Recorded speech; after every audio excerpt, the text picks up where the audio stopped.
Bagaimana sampai kepada Andi Malarangeng, Cul Malarangeng, kemudian ada orang adikarya ya?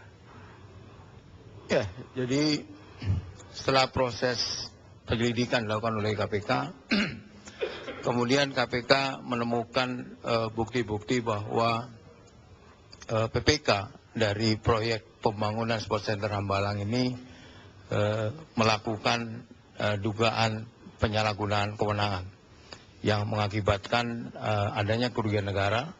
Kemudian KPK menemukan juga bukti-bukti bahwa PA dalam hal ini adalah Menpora saat itu juga diduga melakukan penyalahgunaan kewenangan. Sehingga sejak tanggal 3 yang lalu KPK memutuskan untuk meningkatkan dari penyelidikan ke penyidikan dengan tersangka AM. Sebagai pengguna anggaran yang John Budi istilahkan PA tadi, itu Andi Malarangeng itu kan tidak menandatangani sama sekali, tidak berbuat sama sekali. Pengguna anggaran tahu belum tentu terlibat ya. Dalam proses pengembangan itulah KPK menemukan bahwa ternyata ada kontribusi kesalahan ya, yang ditemukan oleh KPK yang diduga juga dilakukan oleh PA tadi saya sampaikan. Apakah itu yang dimaksud dengan pembiaran kepada KPA kuasa pengguna anggaran, ataukah memang ada action? Bukan soal pembiaran. Ini kalau soal pembiaran kan seolah-olah kita mengacu pada hasil audit BPK ya. Tentu ada kontribusi-kontribusi yang dilakukan secara berjenjang ya, kesalahan itu. Karena dalam pasal-pasal yang disangkakan kepada AM ini juga ada pasal 55 1 ya, bahwa pidana. Jadi bukan omisi delik yang diterapkan dalam hal ini. Artinya dia sebagai middle artinya otak dari ini, termasuk otak dari ini kalau pakai 55 tadi. Iya, jadi gini, konstruksinya itu tadi saya sampaikan bahwa proses pengadaan Sport Center Hambalang itu kan berjenjang. Kalau misalnya di atas berapa miliar harus pengetahuan KPA-nya atau PA-nya di atasnya lebih atas lagi. Nah, dalam konteks ini yang ditemukan oleh KPK adalah dugaan penyalahgunaan kewenangan. Ya tentu saya tidak bisa bicara detail ya apa yang disebut penyalahgunaan kewenangan yang dilakukan oleh PA itu persisnya seperti apa. Itu tentu tidak bisa disebutkan. Tapi dia punya kontribusi yang kemudian KPK menemukan bukti-bukti bahwa PA ini bisa dimintai pertanggungjawaban secara hukum ya. Jadi sangkaannya dia sama dengan PPK tadi. Kemudian paginya ada pertemuan antara Presiden dengan pimpinan KPK. Pertemuan itu sama sekali tidak membicarakan tentang penanganan kasus Hambalang.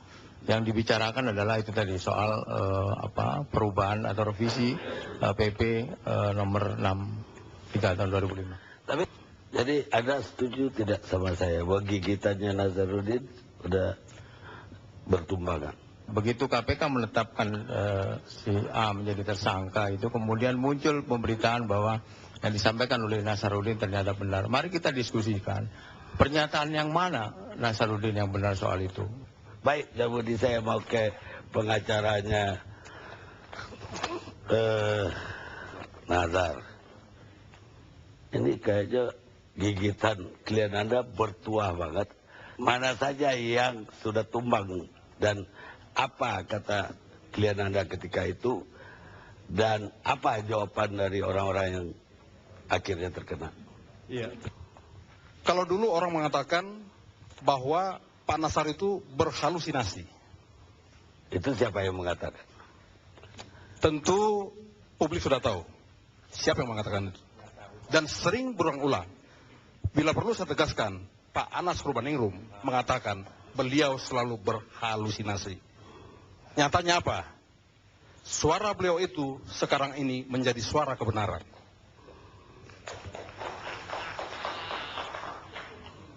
Pak Nasar harus mendapat reward untuk itu. Ya dong. Kenapa Mindoro Salina bisa mendapat reward? Kenapa Pak Nasar tidak bisa? Hal yang paling penting, satu hal yang kita tidak bisa lupa. Dari dulu Pak Nasar mengatakan, saya tidak pernah mengetahui tentang proyek Wisma Atlet. Saya secara khusus diperintahkan oleh Pak Mas Anas Urbaningrum untuk mengurusi proyek Hambalang. Pertemuan di Senayan, pertemuan di Sultan, pertemuan di Kemenpora, yang dihadiri langsung oleh Menpora pada waktu itu. Beliau mengungkap Ignatius, beliau mengungkap mengenai kepala BPN. Ini kan semua sudah hal yang terang menerang. Kan begitu. Ya kan? Jadi kalau Bang Karim menanyakan apa komentar Pak Nasar, beliau hanya mengatakan memang sudah harus waktunya. Sudah waktunya. Sudah harus waktunya. Dia nggak kecewa karena lama banget. Tentu beliau mengatakan, dulu beliau mengatakan, saya harus mau mengungkap apa lagi. Karena saya melihat KPK itu berjalan di tempat. Itu beliau mengatakan waktu itu. Ya, Anda udah ketemu sejak ada tiga orang yang baru dicekal kemarin atau di kita sudah ketemu. Udah ketemu. Sudah ketemu dengan dia beliau. gembira. Beliau biasa saja. Biasa saja. Biasa saja beliau. Beliau mengatakan nanti juga ketemu dengan saya kok di sini. Apa Anda ragu sama KPK? Yang pasti Pak Nasar itu masih ragu terhadap KPK. Kenapa ragu sama KPK? Melihat lambatnya penanganan perkara. Tapi kan lama-lama gigitannya juga kelihatan KPK. Beliau tidak pernah mengatakan menggigit, tapi mengungkap apa yang beliau lihat, beliau dengar, beliau gigitan rasakan. KPK kan akhirnya terbukti juga, walaupun lambat. Yang pasti menurut Pak Nasar, KPK lambat di dalam bekerja. Itu menurut Pak Nasar, menurut saya ya. Saya kan hanya melihat dari jauh saja, beliau merasakan bagaimana proses dari penegakan hukum di KPK itu. Klien saya ya kira-kira sebulan ini minta kepada saya menulis surat kepada KPK dan LPSK untuk perlindungannya, karena sekarang dia didatangi oleh teman-temannya. Saya tanya yang secara spesifik temannya siapa aja, tapi dia nggak pernah menyebutkan bahwa ya datang mulai melakukan pengancaman. Teman kok mengancam? Nah itu yang saya bingung. Saya bilang siapa? Pokoknya saya kenal teman-teman saya, dia bilang gitu. Mereka bilang kalau mau selamat selamat keluarganya di luar, kan kamu semua suami istri dalam, hanya pikirkan perkara kamu sendiri, jangan merembet-rembet kemana-mana. Dan juga kan ada sedikit trauma waktu di Singapura kan Nazarudin pernah ditembak juga, yang meleset 2 kali tembakan itu meleset. Sekarang pun dia bilang saya nggak perlu di tempat khusus apa, yang penting saya minta dipantau kondisi saya. Itu yang dia mulai was-was. Kalau saya melihat bagaimana ceritanya dari klien saya Nazarudin, sangat luar biasa korupsi yang diperbuat ini. Dan saya pikir memang yang nggak pernah saya terpikir, ternyata memang itu faktanya. Dan kelihatannya Nazarudin membukanya sedikit-sedikit karena dia inginnya satu persatu clear, baru nanti satu lagi, dan dia banyak sekali mengetahui tentang proyek-proyek yang dikorupsi. Bung Ruhut, selamat datang. Terima kasih Bang Karni. Kok bajunya PDIP? Enggak, masih langit masih membiru. Oh, lagi. Makasih Bang. Kayaknya apa yang Anda sarankan mulai jadi kenyataan ya. Karena Anda itu semua yang disebut mundur. Satu udah mundur. Apa tanggapan Anda sekarang? Jadi itulah Bang, karena awal kejadian semua ini, saya memang ingat betul Bung Nazarudin pertama menghubungi saya. Belum ada lawyer. Dan saya ingat sekali, Bang, ini ada masalah. Ketua Umum Bung Anas Urbaningrum minta saya menghubungi Abang. Bagaimana masalah ini? Setelah saya mendengar semua kronologisnya, memang saya katakan ini berat Nasar. Apalagi yang kamu katakan ini, apakah ada bukti autentiknya? Karena dari tadi kamu katanya semua. Jujur saja, saya bicara sama dia nangis, dia tahu. Ya, saya nangis. Ya, saya katakan kepada dia, kamu sadar nggak? Penggagas pendiri partai ini dan partai kita dipercaya oleh rakyat karena ingin mencegah dan memberantas korupsi. Saya ingat itu. Tapi saya nggak tahu masalah itu berkembang. Ya, yang namanya Nasar ada pepatah. Semut saja kalau diinjak menggigit. Apalagi Nasarudin. Kan itu.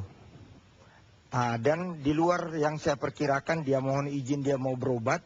Saya katakan, tapi kau harus kembali.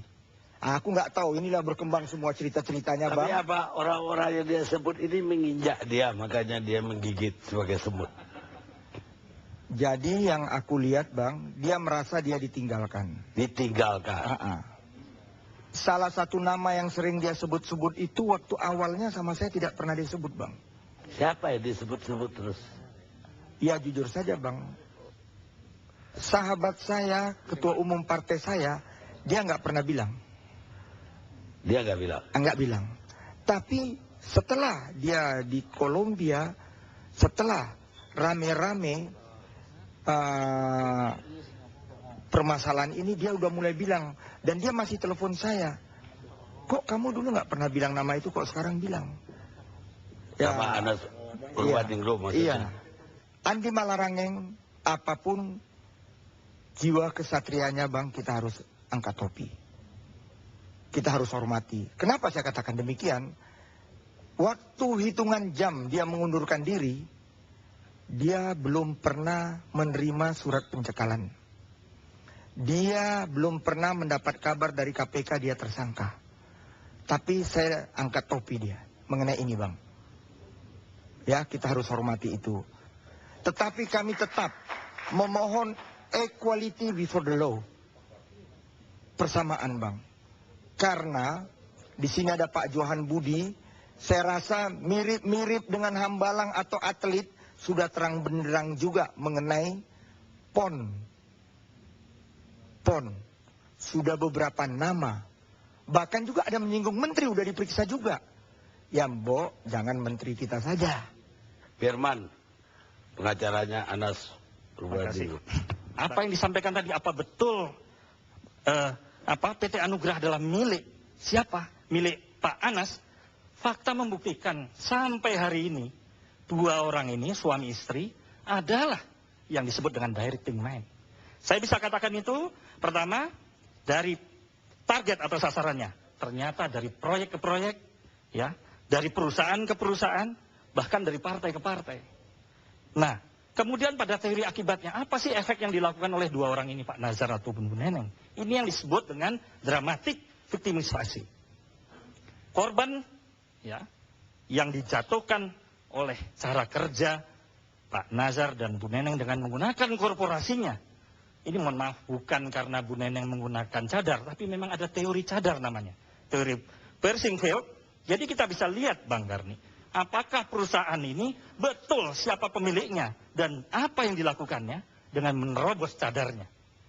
Nah, teori Persingfield ini sebenarnya mudah dan dibuktikan oleh KPK pada hari ini dengan menggunakan dakwaan, ya, terhadap Ibu Neneng, yaitu melakukan perbuatan melawan hukum, memperkaya diri sendiri, memperkaya orang lain yaitu suaminya sendiri, dan memperkaya perusahaannya sendiri yaitu PT Anugrah.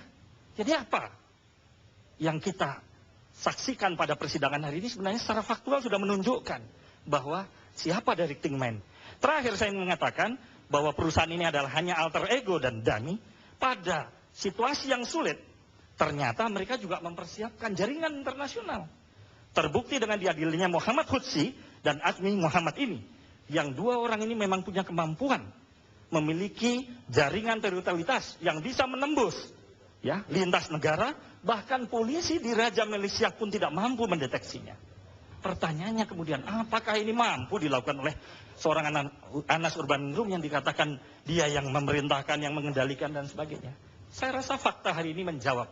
Jadi saya akan memisahkan mana fakta hukum, mana asumsi, mana bukti. Saya pikir apa bedanya? Name make news. Apa yang dilakukan oleh klien Pak Nazar juga sama ketika pengacaranya juga menyampaikan hal-hal sebelum persidangan. Saya pikir sama juga. Menyebut nama tanpa pembuktian. Sekarang saya ingin tanya, ketika putusan PT Anugrah itu jatuh, kemudian terbukti siapa pemiliknya, lantas siapa yang mau bertanggung jawab ketika nama Pak Anas yang disebut-sebut itu? Tidak ada dalam putusan Ini yang saya mengatakan bahwa Jadi saya PT pikir Anugrah milik si A atau si B. Oh, Perkara tidak. tersebut perkara gratifikasi. Saya pikir jujur saja, bukan Bapak. perkara Budiman. korporasi. Ya. Begitu Kita dulu. kan semua Ini harus jelas menyaksikan dulu. apa yang dilakukan dan disampaikan dalam proses persidangan. Menyesatkan, membentuk opini yang tidak baik di masyarakat. Dakwaan itu gratifikasi, nggak ada korporasi di sana. Iya, apalagi Kita menyuruh harus Pak Anas yang menyuruh ke luar negeri. Kita tidak tahu kemana saja badai Nazarudin akan menyapu pada tahun 2013. Kita ketemu ALC pekan depan.